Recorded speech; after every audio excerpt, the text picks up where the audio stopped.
نحمده ونصلي على رسوله الكريم اما بعد فاعوذ بالله من الشيطان الرجيم بسم الله الرحمن الرحيم قل لئن اجتمعت الانس والجن على ان يأتوا بمثل هذا القرآن لا يأتون بمثله ولو كان بعضهم لبعض ظهيرا عن الاسود عن بلال رضي الله تعالى عنه انه كان يثني الاذان ويثني الاقامة صدق اللہ العظیم و صدق رسولہ النبی الکریم۔ معزز دوستوں اور بھائیوں، آج ہمارے صراط مستقیم کورس کے 12ویں سبق کی پہلی بات صداقت قرآن کے حوالے سے۔ قرآن کریم کے بارے میں بعض منکرین نے کہا لو نشاء لقلنا مثل هذا ان هذا الا اساطیر الاولین، یہ قرآن تو صرف قصے کہانیاں ہے، اگر ہم چاہیں تو ہم بھی اس کی طرح باتیں کر سکتے ہیں، ہم بھی اس کی مثل لا سکتے ہیں۔ اللہ تبارک و تعالیٰ نے قرآن کریم میں ان لوگوں کو کچھ چیلنج دیے ہیں۔ اللہ تبارک و تعالیٰ نے پہلا چیلنج یہ دیا قل ان اجتمعت الانس والجن علی ان یأتوا بمثل هذا القرآن، اے پیغمبر آپ کہہ دیجئے اگر پورے جنات اور سارے انسان جمع ہو جائے علی ان یأتوا بمثل هذا القرآن، اس بات پر کہ وہ اس قرآن کی مثل لائے، لا یأتون بمثلہ، وہ اس قرآن کی مثل نہیں لا سکتے، ولو کان بعضهم لبعض ظہیرا، اگرچہ ایک دوسرے کے مددگار اور محافظ ہو، ایک دوسرے کے مددگار بن جائے، پھر بھی قرآن کریم کا مثل نہیں لا سکتے۔ لہٰذا اللہ تبارک و تعالیٰ نے اس آیت کریمہ میں ایک طرف تو قرآن کریم کی صداقت بیان کی ہے کہ قرآن کریم یہ عظمت والی صداقت والی کتاب ہے، سچی کتاب ہے، اور دوسری طرف اللہ تبارک و تعالیٰ نے منکرین قرآن کو چیلنج دیا ہے اگر تم قرآن کا مقابلہ کرنا چاہتے ہو تو اس قرآن کریم جیسا قرآن لاؤ۔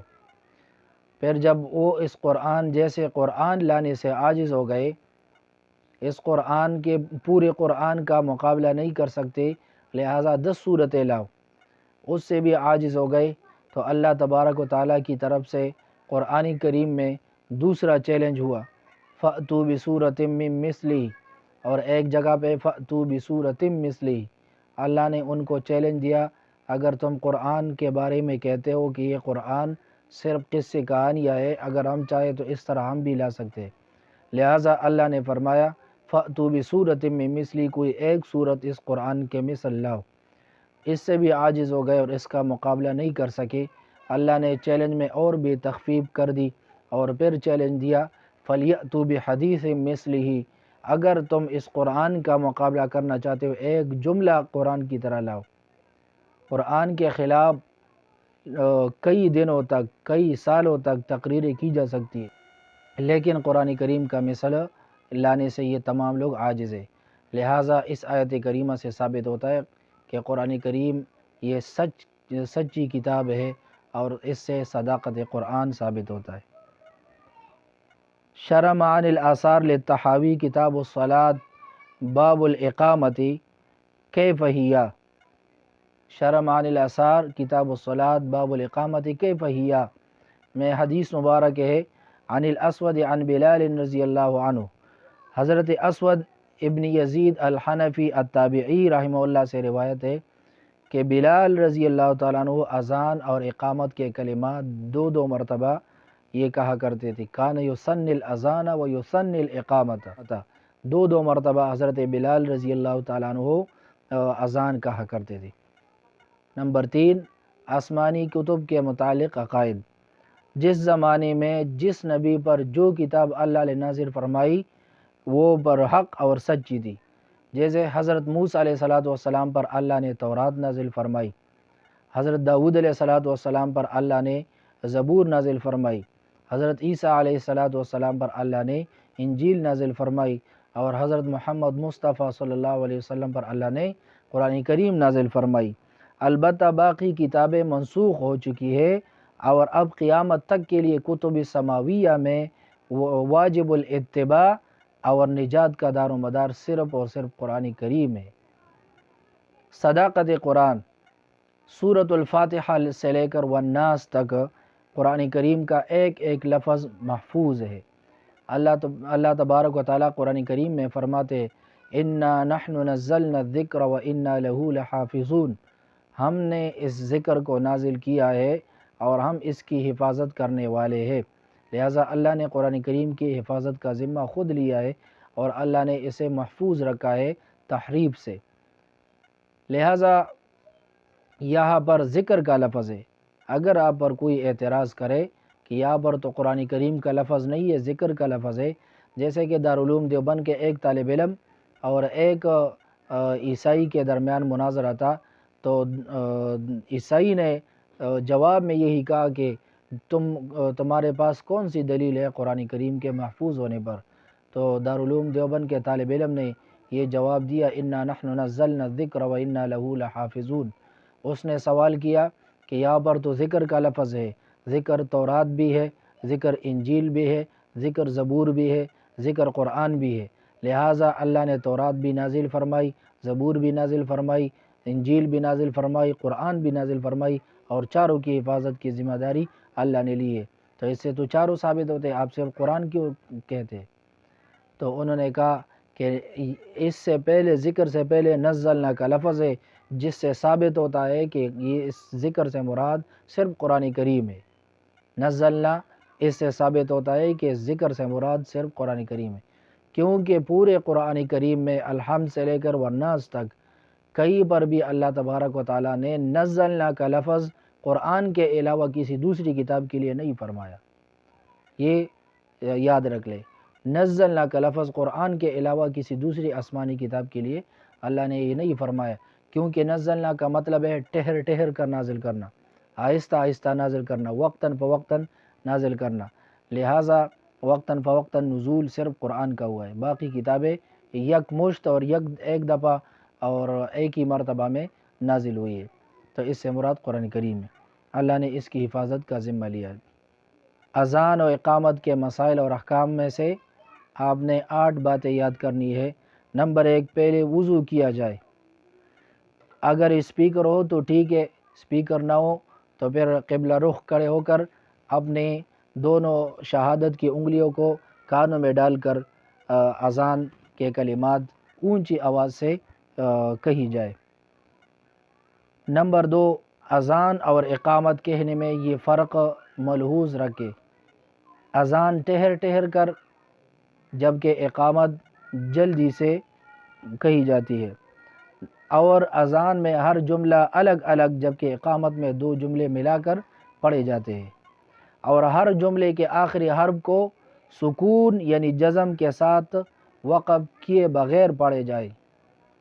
نمبر 3، اذان کے کلمات 15 ہے، اللہ اکبر اللہ اکبر، پھر اللہ اکبر اللہ اکبر 4 کلمات، اشہد ان لا الہ الا اللہ اشہد ان لا الہ الا اللہ 6 کلمات، اشہد ان محمد الرسول اللہ اشہد ان محمد الرسول اللہ 8 کلمات، حی علی الصلاۃ حی علی الصلاۃ 10 کلمات، حی علی الفلاح حی علی الفلاح 12 کلمات، اللہ اکبر 14 کلمات، لا الہ الا اللہ 15 کلمات۔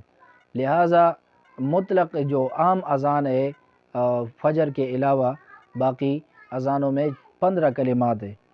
فجر کی اذان میں حی علی الفلاح کے بعد 2 لفظوں کا اضافہ کیا جاتا ہے، الصلاۃ خیر من النوم، الصلاۃ خیر من النوم، لہٰذا فجر کی اذان میں 17 کلمات ہے۔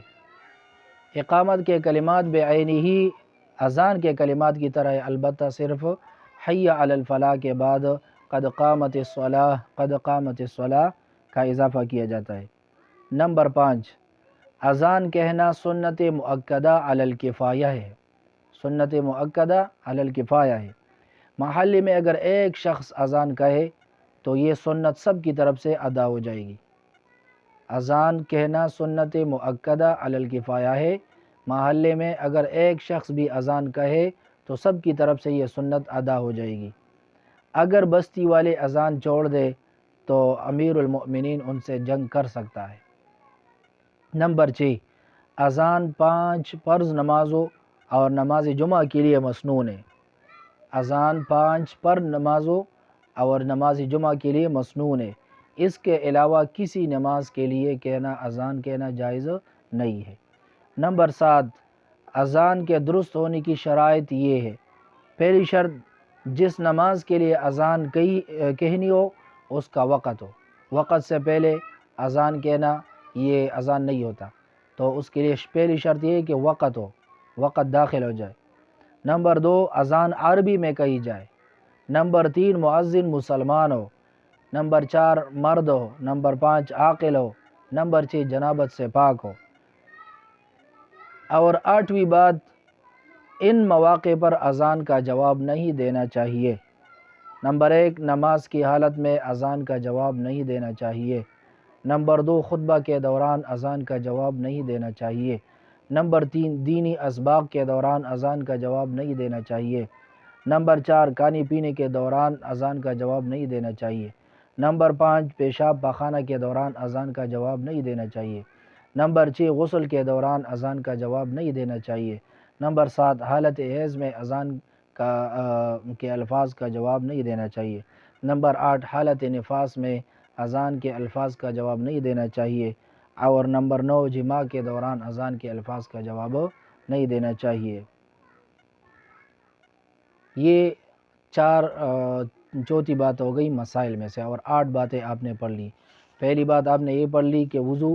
نمبر 2، اذان اور اقامت میں فرق۔ نمبر 3، اذان کے کلمات۔ نمبر 4، اقامت کے کلمات۔ نمبر 5، اذان کا حکم۔ نمبر 6، اذان کن نمازوں کے لیے کی جاتی ہے۔ نمبر 7، اذان کے لیے شرائط کیا ہے۔ نمبر 8، کن مواقع پر اذان کا جواب نہیں دینا چاہیے۔ 5ویں بات، مسنون دعا۔ صحیح بخاری جلد نمبر 1، باب الدعاء عند النداء۔ صحیح بخاری جلد نمبر 1، باب الدعاء عند النداء میں حدیث مبارک میں یہ سنت دعا ذکر کی گئی ہے۔ اللہم رب هذه الدعوة التامة والصلاة القائمة آت محمدا الوسیلة والفضیلہ وابعثه مقاما محمودا الذی وعدتہ۔ یہاں تک یہ جو الفاظ ہے یہ صحیح بخاری میں، اور بیہقی کی روایت میں انک لا تخلف المیعاد یہ بھی مذکور ہے۔ اللہم رب هذه الدعوة التامة والصلاة القائمة آت محمدا الوسیلة والفضیلہ وابعثه مقاما محمودا الذی وعدتہ، یہاں تک کہ بخاری کے الفاظ ہے، اور بیہقی کے الفاظ انک لا تخلف المیعاد۔ البتہ ورزقنا شفاعتہ یوم القیامہ کے الفاظ اس مواقع پر اپنی طرف سے زائد نہیں کیے جائے، کیونکہ یہ صحیح حدیث سے ثابت نہیں ہے۔